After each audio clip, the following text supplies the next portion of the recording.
नमस्कार आप सभी को। मैं हूँ डॉक्टर मीनू पांडे और हम सभी के समक्ष हैं रविंद्र यादव जी, जो कि एक शिक्षक हैं और टीकमगढ़ में पदस्थ हैं।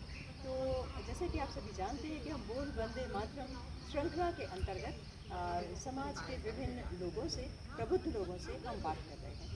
तो जो रविंद्र जी हैं, बहुत अच्छे साहित्यकार हैं, बुंदेली में भी लिखते हैं, हिंदी में भी लिखते हैं और आपकी जो रचनाएं हैं उनको मैं पढ़ती रहती हूँ, राष्ट्रीय भावनाओं से ओतप्रोत रहती हैं।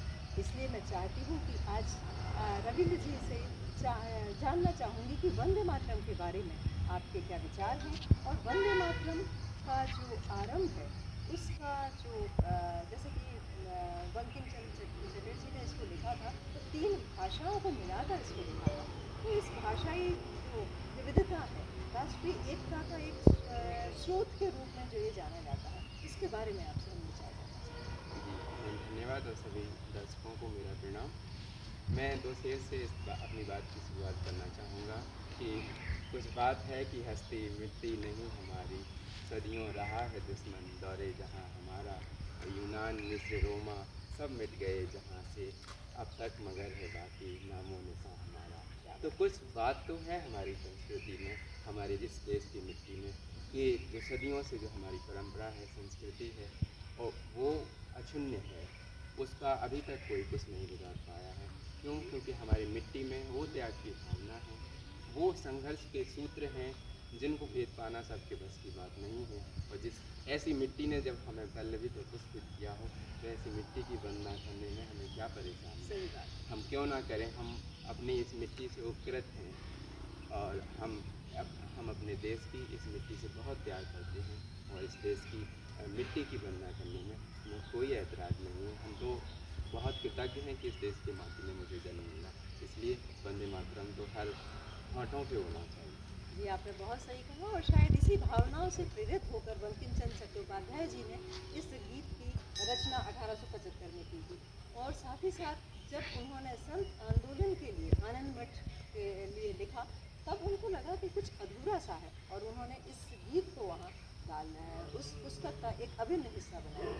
एक छोटा सा गीत होने के बावजूद भी इस गीत ने राष्ट्रीयता की भावना तो जागृत की ही है, लेकिन कुछ लोगों के कहने पर कुछ पद हटाए भी गए हैं। लेकिन अभी जो अभियान चल रहा है उसके तहत हम संपूर्ण जो वंदे मातरम है पूरा गीत जो गा रहे हैं। और क्योंकि राष्ट्रगीत का दर्जा तो इसे पहले से ही हासिल है, लेकिन कुछ अधूरा सा लगता था क्योंकि इसका जो मूल तत्व है, जो बंगला में लिखी गई लाइनें हैं, तो उनको नहीं समाहित किया था। और जैसा कि मैं जानती हूँ कि आप बुंदेली भाषी हैं, तो हमें अपनी मातृभाषा से विशेष स्नेह होता है।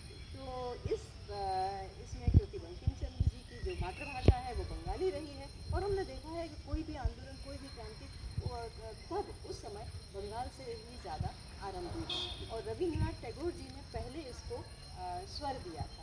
और रविन्द्रनाथ टैगोर जी के बारे में कौन नहीं जानता है। तो तब से लेके यानी 1875 से लेके आज हम 2026 में हैं, तो आपको क्या लगता है इसका जो मौलिक स्वरूप है, इसकी जो मौलिक भावनाएं हैं, इसका जो एक आप बोल सकते हैं क्रांति की जो भावना है, जो इसने उस पूरे स्वतंत्रता संग्राम के दौरान लोगों के दिलों में पैदा की है, क्या आज भी उन सभी चीज़ों की आवश्यकता है, प्रासंगिकता है? आप क्या सोचते हैं इसको? क्योंकि आप बच्चों के बीच में रहते हैं, बाल मन को आप पढ़ते हैं और भी लोगों के संपर्क में आते हैं, तो लोगों का क्या सोचना है, आप क्या सोचते हैं? मैम क्यों नहीं है? आज वंदे मातरम गीत तो हर हर घर, हर परिवार, हर ज़िले में, समाज में, समुदाय में बिल्कुल होना चाहिए।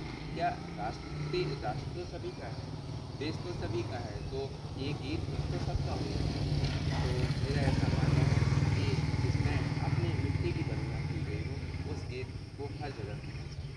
बिल्कुल आपने सही कहा और मुझे आशा है कि बच्चों तक आपके द्वारा, आपके शाला में, आपके संपर्क में आने वाले अन्य लोगों तक भी ये संदेश जाएगा कि वंदे मातरम हमारी मातृभूमि की वंदना है और हमारी मातृभूमि हमारी अपनी माँ से बढ़कर है। क्योंकि हमारी माँ ने सिर्फ हमें जन्म दिया, लेकिन हमारी भारत माँ ने बहुत सारे लोगों को जन्म दिया है और हम सब आपस में एक परिवार के सदस्य हैं।